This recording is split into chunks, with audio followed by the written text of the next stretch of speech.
Joe, we have to talk obviously about the impeachment hearing. Got to talk about that first because the Republicans did the due diligence. They come up with a list of witnesses that they would like to call for the impeachment hearings process with inquiry. And they submitted them to the Emperor Schiff for his yay or nay, thumbs up or thumbs down on their list.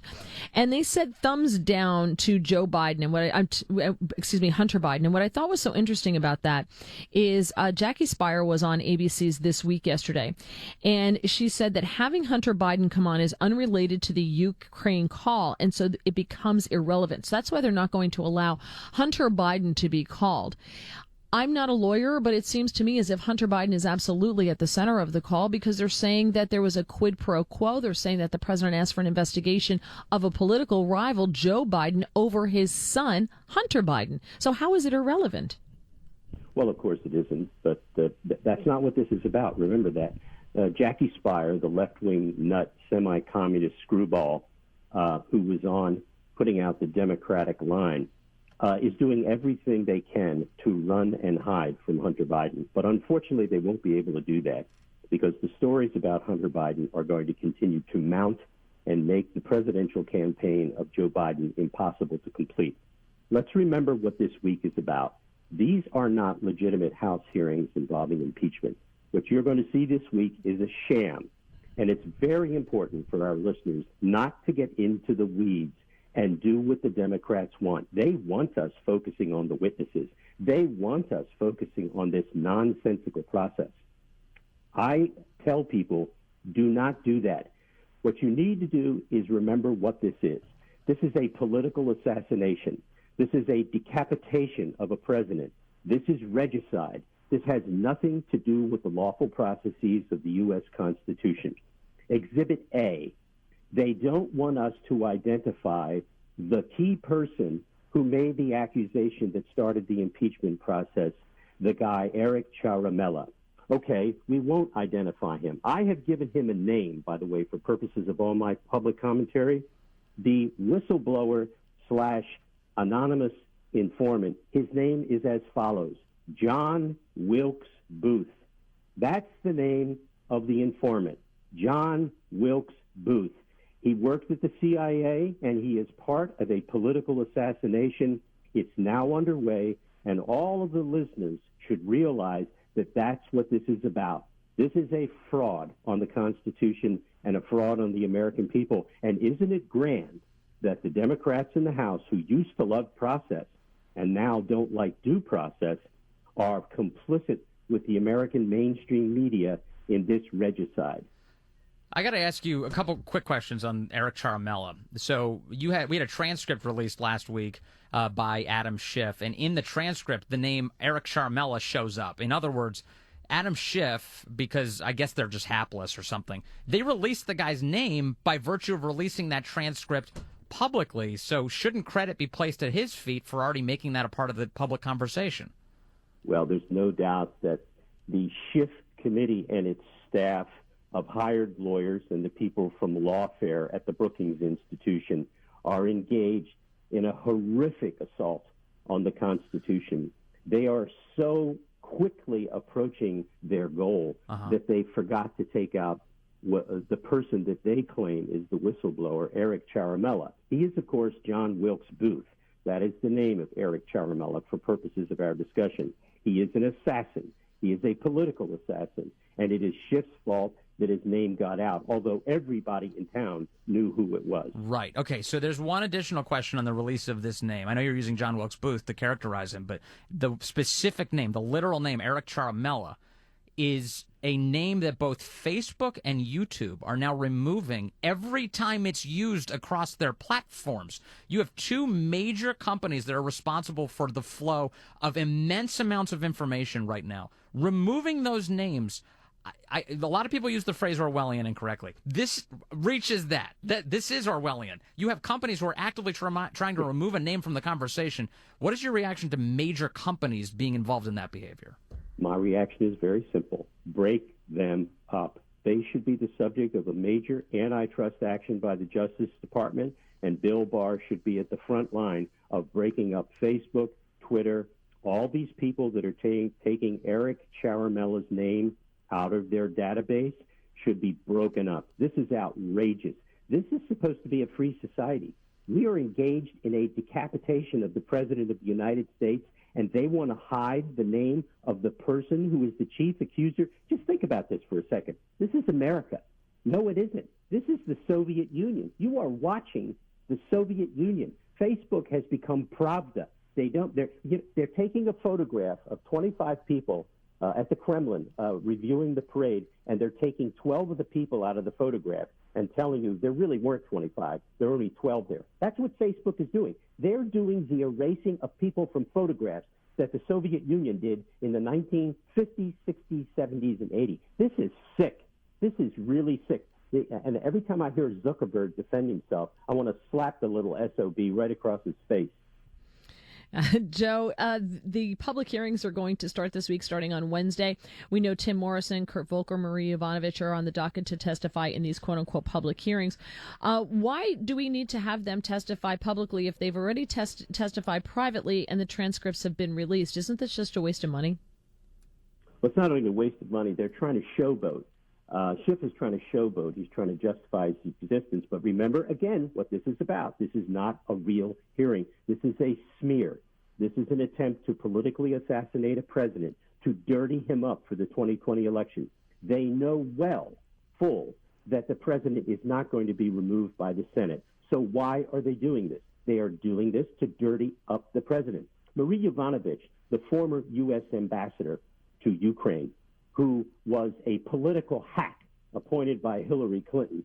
She is a lying Foreign Service officer. Let me underscore lying. She committed perjury during her testimony by denying that she had communicated with certain people about her testimony.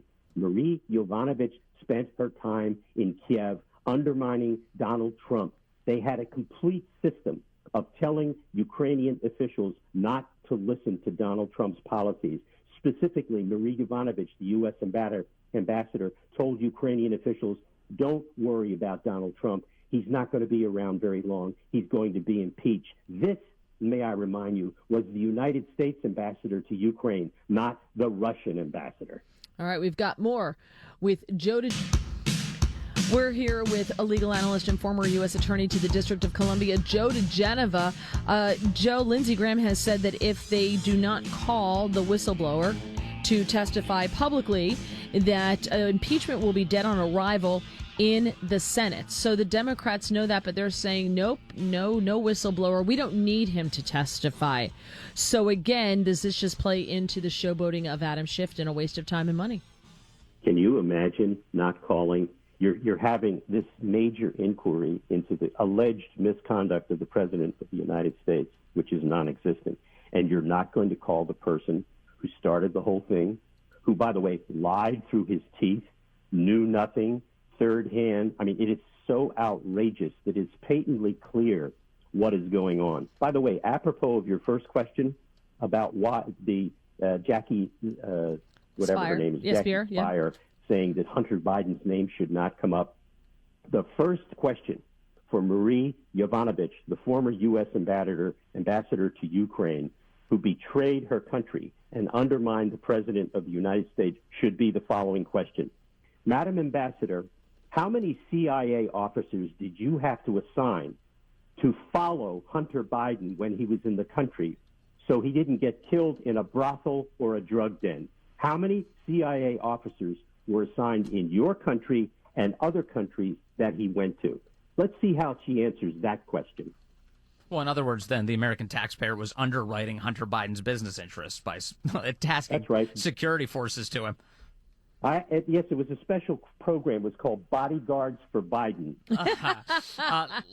Speaking of Biden, Hunter Biden, one of the 8 witnesses that Republicans would like to call, who, and Mary mentioned this in the last segment, that you already have Adam Schiff going, these are sham witnesses that are asking for. So here's what I want to know, and maybe you can help me out, Joe. Why are Republicans even playing the game where Adam Schiff gets to dictate these things? Why isn't Mitch McConnell, first of all, treating Adam Schiff as a fact witness and referring to him that way? And additionally, why aren't Republicans in the Senate using one of the many committees that they already control to call any of the people they'd like forward to begin public testimony today? Why isn't that happening? Well, Vince, you raised a very interesting question. When asked about this yesterday by Maria Bartiromo on Sunday, or her Sunday show, Lindsey Graham said that he was going to wait until Michael Horowitz did his investigation and call him as the first witness. Here's the answer to your question. The Republicans made a terrible mistake at the beginning of this session of the Senate. They did not amend the Senate rules to allow them to issue subpoenas on the say-so of the chairman. In order to issue subpoenas in the Senate chairman, the Republicans, need the consent of the ranking minority member. This is what you call institutional stupid.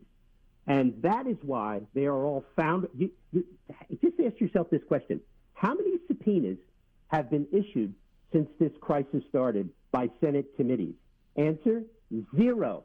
Why do you think you read about all these very strongly worded letters going from Charles Grassley and Ron Johnson and Lindsey Graham to agencies and peoples and witnesses? Why do you think they're doing that? Because they need the consent of Democrats to issue a frigging subpoena. Wow. I had no idea. Why was that the rule the way it always was? Was it always that way and they needed to change it? It doesn't matter. It's the way it is now. And how, in the name of God, would Republicans allow it to continue? The answer to your questions is they can't do stuff because they're so frigging dumb that they left their institutional rules in such a shape that the Democrats run the GD Senate. Right. I mean, it's the same reason they allowed the broken filibuster to stay in place. They never changed it because they said, well, that's the way we've always done it, so we're not going to fix it. Not even when, of course, it needs to be done to save the country. You know, Joe, the Democrats have said they're not going to chase John Bolton through the courts because he is now also joining the lawsuit with Mick Mulvaney and Charles Kupperman, saying we want the judiciary to decide who do we have to obey here. We have two co-equal branches of government, each one telling us to do something different. They're not going to chase them through the courts. The answer is very simple. The Democrats are saying that the refusal of these witnesses to appear by claiming absolute privilege, executive privilege, confidential communication privilege is an obstruction. Well, the last time I looked, those privileges exist under the Constitution, and the way to resolve it is you go to court and you ask a court to resolve the issue and say whether or not the witness has to testify or not, and whether or not the witness has a constitutionally recognized privilege. That is not an obstruction. So the witnesses are all doing the right thing, Mulvaney and Bolton and all these people, Kupperman, whoever. They are asking a court to give them instructions. That's the way our system works.